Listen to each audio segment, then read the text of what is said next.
सय थुङ्गा फुलका एउटै माला नेपाली सय थुङ्गा फुलका एउटै माला नेपाली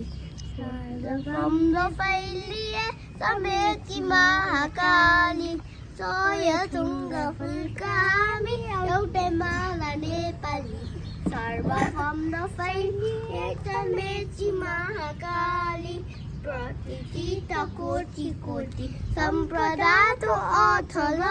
भीमहरूको रगतले स्वतन्त्र अथल ज्ञान गुनी सन्त्री भूमि चले पहाड हिमाल अत्यन्त प्यारो प्यारो हाम्रो मातृभूमि नेपाल बहुजाति राष्ट्र गर्नु संस्कृति शनिचर प्यारो प्यारो जय जय नेपाल जय नेपाल कस्तो रहेछ